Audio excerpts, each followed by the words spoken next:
Assalamu alaikum and welcome to English edition of the Forum with Javed Khan Jadoon. Today we are going to talk about the arms build-up being done by the Hindutva state in India. India is, listeners, very interestingly, is embedding state-of-the-art American weapon systems, including drones, missiles, and gunship helicopters, and other military gear into its armed forces. This is a very continuous process. While Russia remains India's top arms supplier, its share has dropped from 62% to 34%, which is a quite significant drop in the Russian weapons supplies to India. That happened between 2017 and 2023, as India shifts towards the US procurement of weapon systems. India's defense trade with the US has significantly surged from near zero to $20 billion in the last couple of decades, making the US its third largest arms supplier after Russia and France. That's very interesting. Latest weapon systems deal concluded only recently, about a few days ago.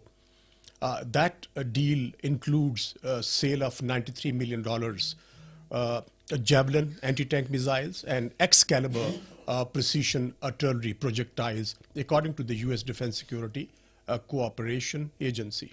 Now let me give you a few more examples of the procurement of American state-of-the-art weapon systems by New Delhi. In October 2024, India signed a deal to procure 31 US MQ-9B Predator drones.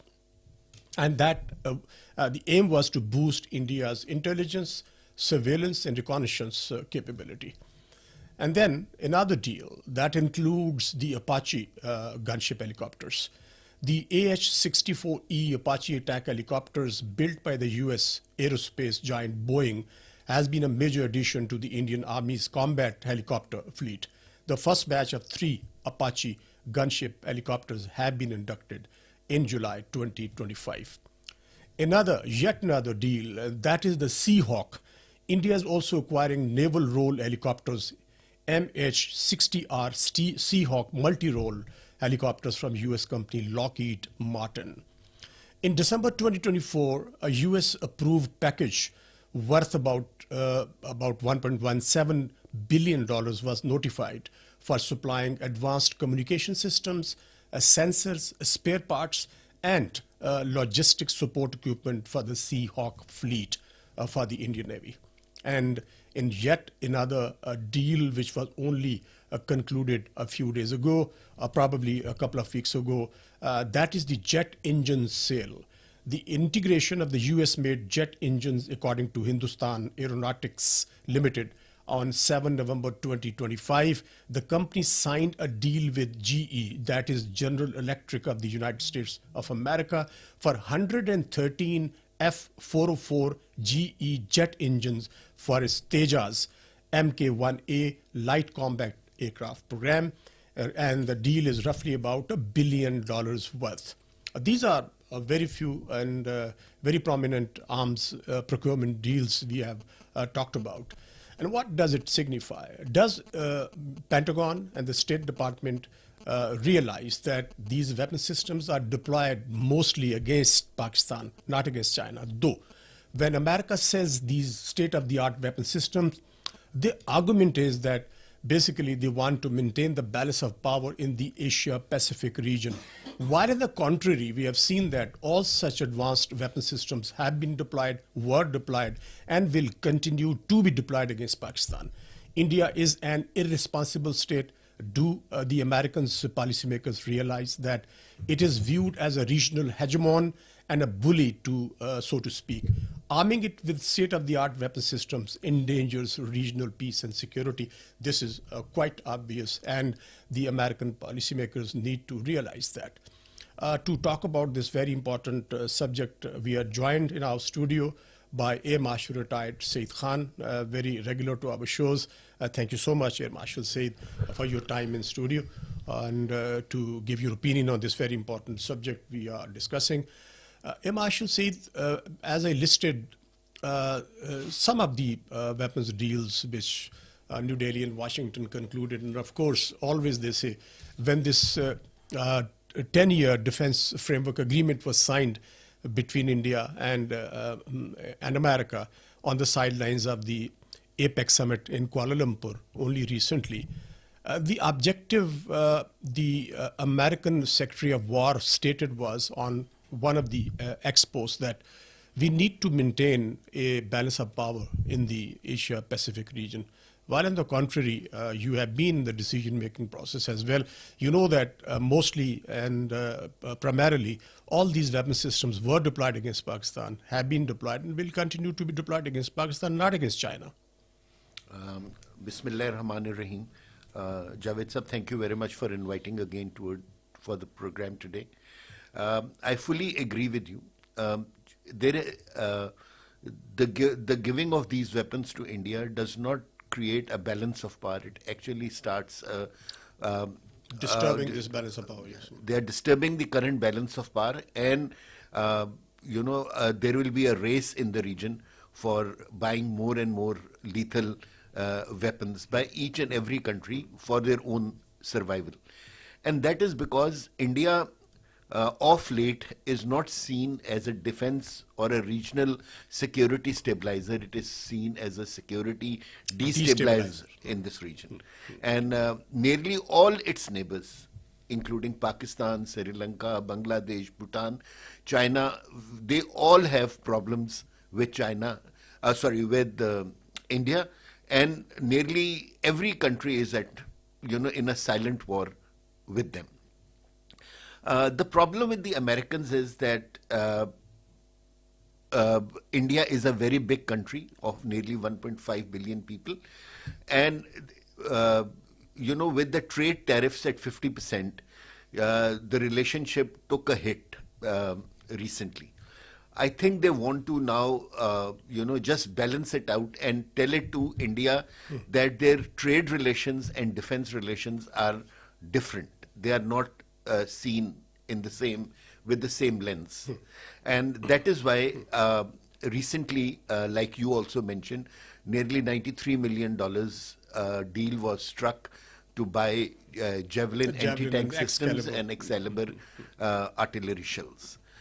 These artillery shells, just to remind your listeners, is that these artillery shells were used in the May 2025 conflict with Pakistan, where the Indian Army attacked, according to them, they attacked 9 of our camps in Pakistan. Out of these 9, 2 were taken out by the Indian Air Force, while 7 were attacked with this Excalibur artillery shell. Now, this is disturbing from my point of view, because generally when America talks of balance of power and he supplies weapons, they are generally for the defensive purpose. Unfortunately, in the May 25 conflict, India was not in the defensive mode. They were the aggressors in this region. And they could not prove it through any way that the Pahalgam issue was in any way related to Pakistan. So the American weapons were used in an offensive mode. And that is something I think our Foreign Office must raise these issues with America, and so that maybe in future some restrictions are placed on India for using these weapons against Pakistan in the aggressive mode. We have seen recently that there was some kind of a thaw between New Delhi and Washington, particularly after America imposed 50% tariffs on the Indian exports. And there was a lot of tense relations between New Delhi and Washington, of course, because it really cost very heavily as far as Indian exports to the United States were concerned. Now, all of a sudden, and probably the background is that now America once again has started realizing, or rather they started believing, that China's emergence or resurgence as a big military power, particularly after they displayed some state-of-the-art weapon systems during the military parade in Beijing, which included the fighter planes and even hypersonic anti-ship missiles as well. So is it because of that now that Washington policymakers, they have once again started arming India despite the fact that India failed to prove its military prowess in the limited military engagement with Pakistan and its myth of a net security provider, and of course a big military power in the region, which could make the difference as far as China containment policy is concerned. Why this shift in, you believe that this is the very reason we see the shift in American defense policy towards India? Javed sir, it could very much be possible. What you are saying is a great possibility.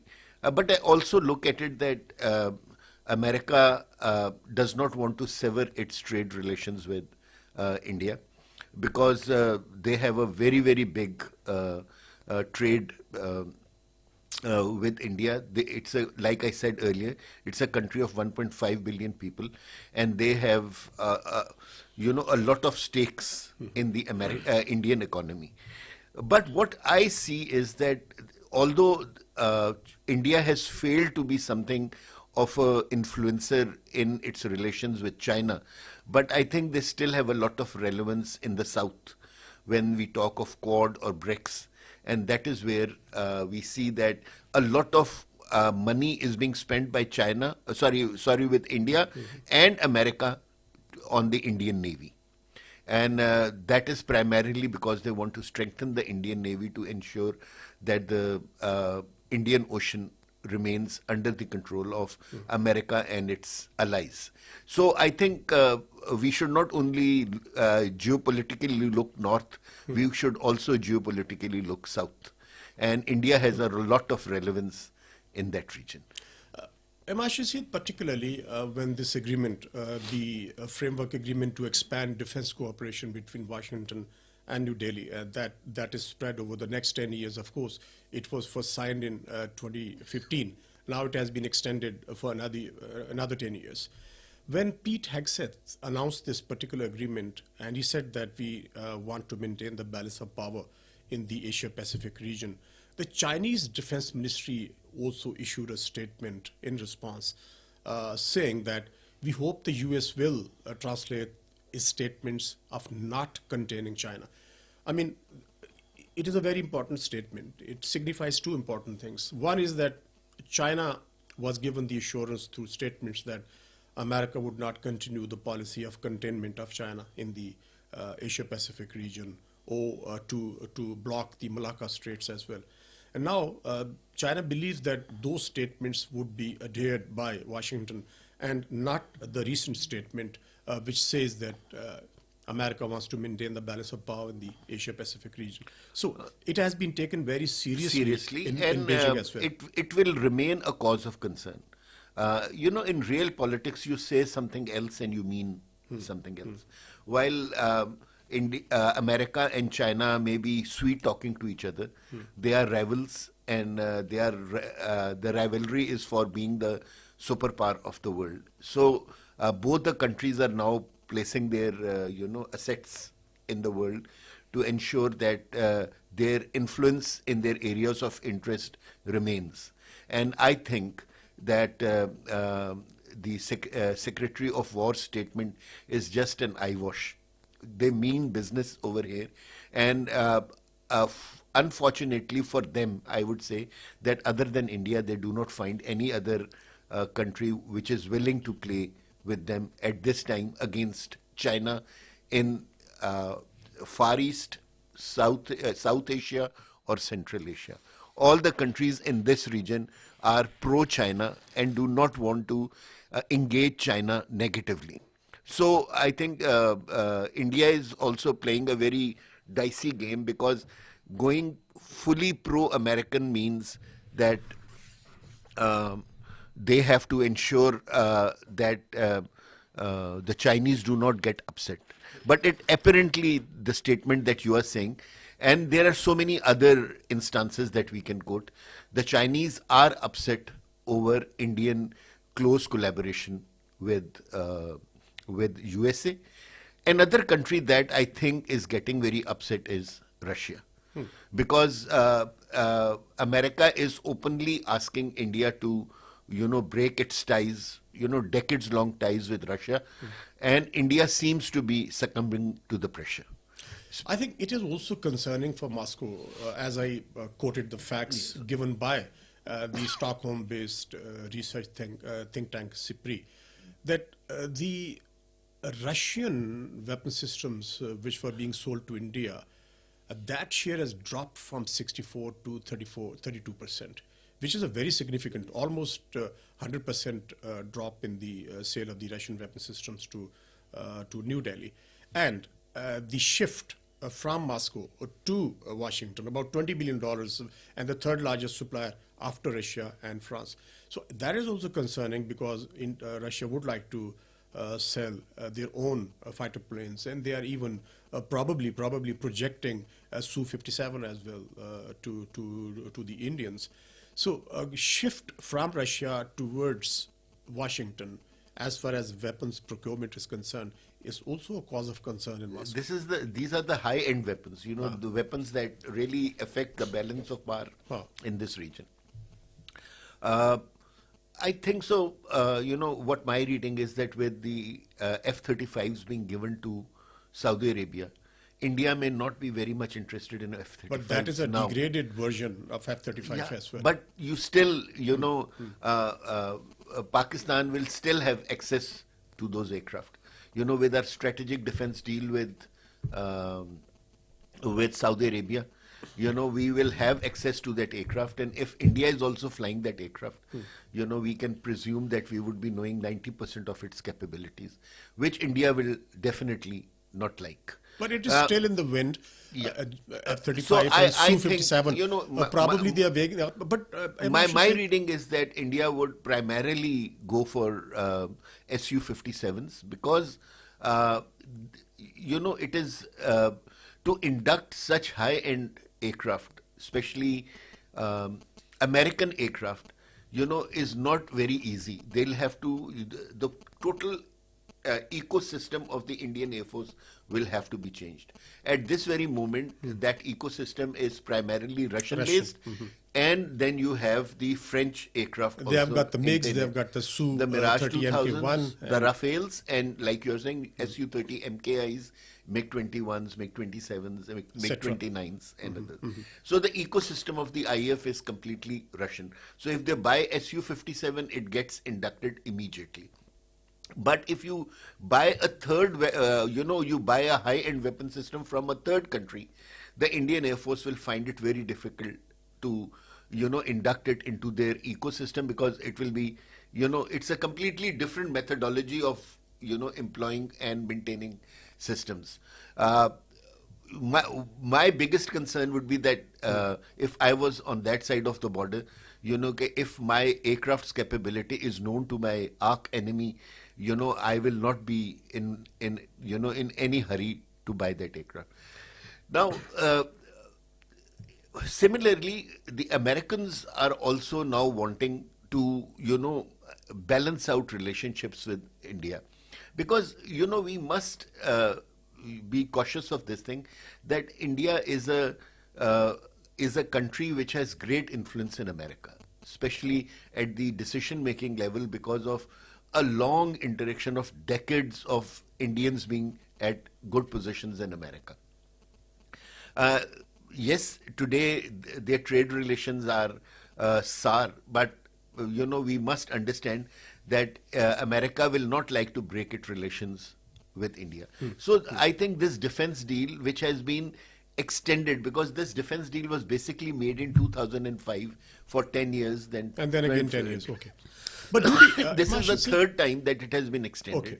But do the Americans realize, particularly the Pentagon, that India literally destroyed the reputation of state-of-the-art, very potent French Rafale fighter planes? And there was a lot of talk that any country, before selling any kind of a state-of-the-art weapon systems or modern weapon systems with advanced technologies, would be quite cautious and would take it with a pinch of salt before making a decision, because the handling of the Indians in the four-day conflict with Pakistan, as far as Rafales were concerned, there was a huge dent to the manufacturer. Do they realize? I mean, this is another dimension of the whole story. do the Americans realize that once these weapon systems are in the Indian hands, they would be utilizing not the Americans. And if these weapon systems are blunted by Pakistan, it would be a huge embarrassment for the American manufacturers as well. For example, Lockheed Martin and Boeing, which are the the giants. And yes, If you, Javed Saab, look at this $93 million deal, the amount of weapons that are being sold is very limited. Majority of the money is going towards training, towards issuance of books, towards maintenance orders and other things. Meaning thereby that the point that you are trying to highlight, the Americans are very cautious of it. If they will give their weapons to India, they will also ensure that they have proper training, they have proper maintenance of those weapons, and they are employed the way the American concept of employment is. But they had the training to fly the Rafales. Unfortunately, the French are saying that they did not give this training. And that is, I think, a weak area which has come out in this conflict. Okay. Another area which, which relates to American weakness which came out during the May conflict were the engines that were supposed to be provided to Tejas. The GE Electric, General Electric engines. Yes, but this deal, these are for the new engines. The old engines, they are supposed to be supplied for the last 2 decades, but weren't supplied. The supply got delayed, and hence the delivery of Tejas to the Indian Air Force also got delayed. If you look at it, that in January 26, when the Indians had their fly past, the Tejas did not take part in that fly past. In the 4-day conflict with Pakistan in May, the Tejas did not fly at all. Meaning thereby that Tejas are, from the Indian Air Force point of view, not war worthy at this moment. And that is primarily because of the maintenance issues. And the engine as well. Yes, the maintenance issues that are related to Tejas at this time. I think under a lot of political pressure, they sent their Tejas to the Dubai Air Show, and hence that debacle that we saw a week ago.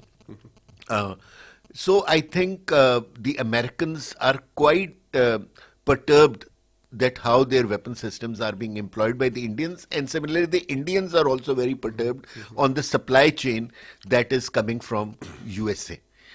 The point remains the same. Javed Saab, you have to understand that, when you use high-end systems, your whole system should be able to absorb those weapons. Over 7 decades, Pakistan Air Force or Pakistan has an ecosystem which is primarily based to adopt Western systems and Chinese systems.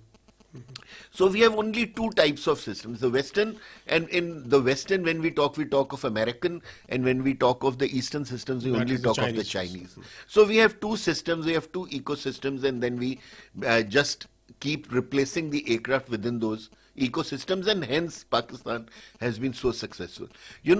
As of today, while I was coming to your office, more than 60% of the Tejas fleet is grounded because of maintenance issues. On the contrary, I was just looking at the JF-17 and the serviceability was something like 95%, meaning thereby that whatever the number of aircraft Pakistan Air Force has in JF-17 fleet, 95% of them can fly on a 3-minute on any given day. On a 3-minute notice. So, that makes a lot of difference, in the capability of employment.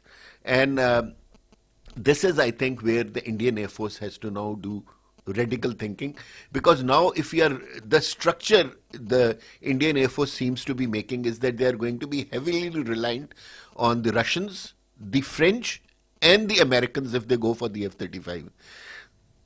A very difficult ecosystem to maintain. Okay, coming back to the geostrategic paradigm and the very delicate balance of power being maintained in South Asia. Americans do know that what exactly happened during the 4-day conflict, and they do know how India was the aggressor, and without providing any proof to Pakistan or the global community, attacked Pakistan, and that was unprovoked, naked aggression. And they know that Pakistan's position, Pakistan's stance was just, despite the fact that they know that India would be using primarily these weapon systems against Pakistan in any future conflict. They continue to pump in new weapon systems into India on the premise that India is a country capable of containing China in the Indo-Pacific region and could be used in any future blockade of China, particularly at the Malacca Strait. That brings Pakistan to the position that we need to talk to the Americans. Of course, we must be, and policymakers must be debating about it, that how Americans are oblivious that by contributing these weapon systems could trigger some kind of arms race in South Asia as well. Because, one of the top naval officers of India, an admiral, said Pakistan is on the weapons buying spree after this Operation Sindoor, which is absolutely incorrect. On the contrary, we have given the facts, the dates and the agreements, which amount to billions of dollars. It's the Indians, these are the Indians who are buying these weapon systems, not Pakistan. You're very right, Javed sir. And on these two weapon systems, Javelin and Excalibur, I think we should not be very much concerned because they are not the high-end weapon systems. No, but I talked about the Skyhawks, Yes. talked about the Apaches. and particularly the Predator drones as well. Yes. So, we must show our concern to the Americans. We must keep apprising them on the nefarious designs of India and keep educating them. But remember, Javed sir, defense, defense sales is one of the cornerstones of American economy, and they cannot stop from this thing because this is their biggest export outside America. So we must also, keep ourselves fully aware of what India is buying and keep countering it through our own purchases or indigenous developments. But when it came to Pakistan, Pakistan was the most sanctioned country. Yes. When they believe that Pakistan, it probably is no more the country which can serve their interests in the region. But Javed sir, do you remember Hillary Clinton saying that the biggest mistake Americans ever made was to sanction Pakistan? Because you see, countries, different countries are made of different metal. Pakistan is made of a different metal. Whenever we are sanctioned, we always resurface with indigenous development. That is entirely a different debate point. And I think, in some way, I should be thankful to the Americans. That they made they made us look inside, they forced us to stand on our own 2 feet. And I think our weapon systems are equally good. The Chinese weapon systems in Pakistani hands are equally good, which we have shown in the May conflict.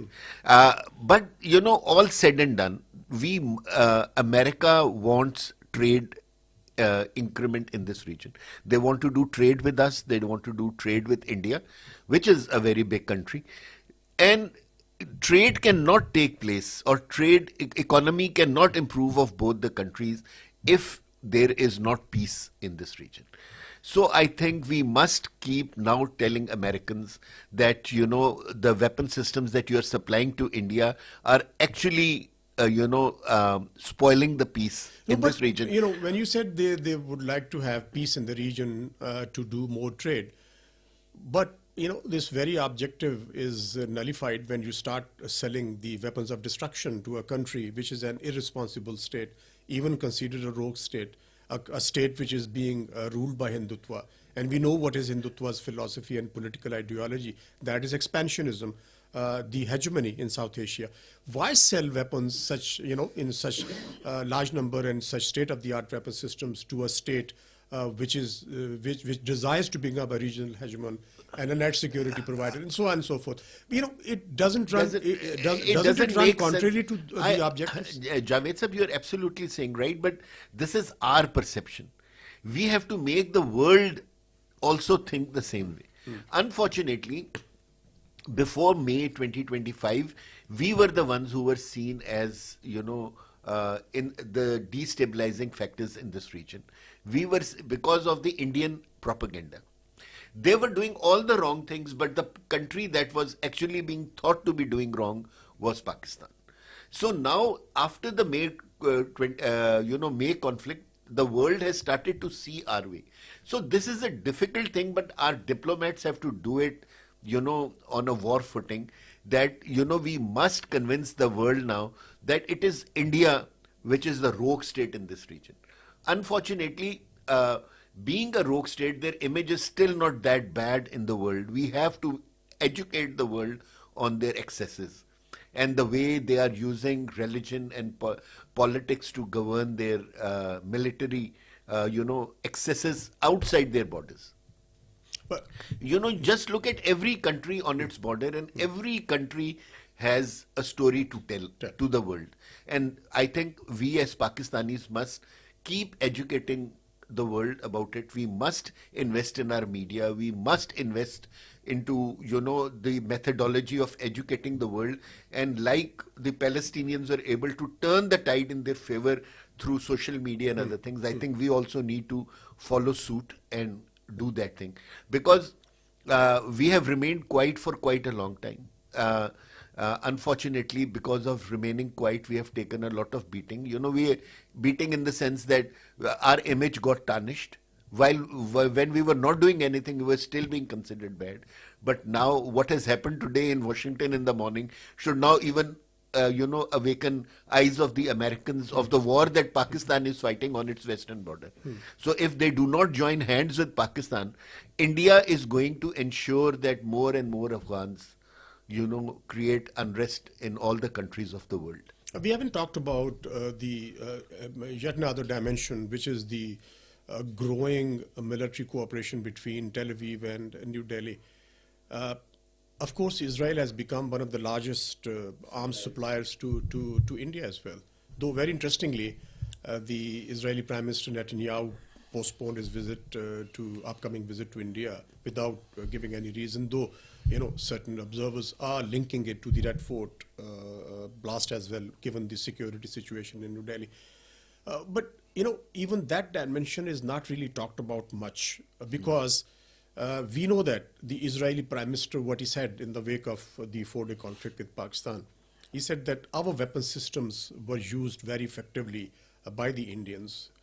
That means now India has 4 major sources of weapons, Americans and the Russians and the French, and then the Israelis as well. That nexus is also should be, in my opinion, concerning for Pakistan as well, because Israel is yet another rogue state in Middle East, and India is a rogue state in South Asia. So 2 rogue states getting together, doesn't kind of convey a very positive message to the global community. I agree, and that is and we must keep, like I said, we must keep educating the international community on this thing. Today, America is the sole superpower of the world, yet it does not enjoy that respect which it used to enjoy 3 years ago.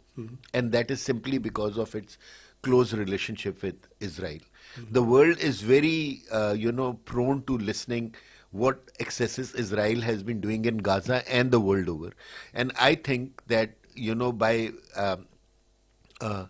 having a close cooperation with India, and India having a close cooperation with Afghanistan, and Afghanistan creating instability in China, in Central Asia, in South Asia, the world is slowly and gradually getting awakened to the, to the wrong excesses of India through their proxy, Afghanistan. We have to speak, we have to educate the world on these excesses, because the world is too busy in their own affairs. Every country has its own issues to look after. Till the time somebody cries and tells the world that what is happening, they will not look at this side. And that is the advantage India has been using. They have been using their media, they have been using the social media to downgrade Pakistan. I think it is now time that we tell the world the truth. And after May, the world is listening to Pakistan. And I think today Pakistan stands at one of its best positions in diplomacy. We are at a stage where we have good relations with everybody. We must use these good relations to tell the world the truth, what is happening in this region. And I think our future generation, deserves this effort by us. We must make this area secure from the excesses of Indians. Otherwise, what the mess in which we are living is going to be inherited by our children on both sides of the border. We have seen in the recent days there's a lot of warmongering, jingoism, and the rhetoric coming from particularly the Indian military leadership, in addition to what their political leadership has already been saying. Do you believe that Indians, after suffering humiliation in the limited military engagement with Pakistan, probably are planning some kind of a misadventure because the ego was bruised? Why I believe that this could be the reason that, as you pointed out, they started believing in grandeur. They started believing that after China, they are, or probably equal to China, they are a military power in Asia, not South Asia, in Asia. And then what happened to them was quite unexpected. The kind of rhetoric and the statements were being issued by the Indian Prime Minister. All of a sudden, you see there's a deafening silence as far as PM Modi is concerned. But the rhetoric coming from the military leadership, is it a kind of a hollow jingoism, or you believe that it hides something and there could be another misadventure against Pakistan? It's a very important point that you have highlighted, Javed sir. I believe that every rhetoric that is coming from the military leadership is forced upon by them, by the political leadership in India at this time, right? They may not be willing to, tell these lies if they were left on their own, but they have to speak it because, like you said, the Indian military and the politicians have taken a lot of beating and a bruising of their ego and image in May 2025. What we really need to understand, Javed Sahab, is that India is no more a secular state. It is a Hindu state, which has the RSS policy being implemented now. There is no place for minorities in India anymore. And slowly and gradually, India is heading towards implosion. It may take time, it may take another 10, 15, 20 years, but India, if it continues on the same path, it will not be destroyed from outside, it will be destroyed from inside. And if you look at the current situation in India, the northeastern states are not happy, the southern states are not happy with them, and this Hindutva policy only seems to be in the northern central region of of India. And if you even look onto their western side, Punjab is not very happy. So the Sikhs, the Muslims, the Christians, the Buddhists, the Tao religion, every minority is upset. The least who are in majority, but they are treated like minorities. Right. So this is, something which is damaging India greatly. Unfortunately, the BJP government has been using war as a tool to gain votes in their elections. If you see that after the elections, it's almost been 15, 20 days, we have not seen any rhetoric from the military leadership or the political leadership, because that rhetoric was basically being used to get votes in Bihar. And if you remember, when 11th November was the last day for voting in Bihar, and we had the attacks, we had that attack in KPK on the 9th and in Islamabad on the 10th of November, indicating, and if you see, there was a swing vote over there, and all of a sudden, where the BJP was not winning that decisively, the NDA, all of a sudden they got a lot of votes.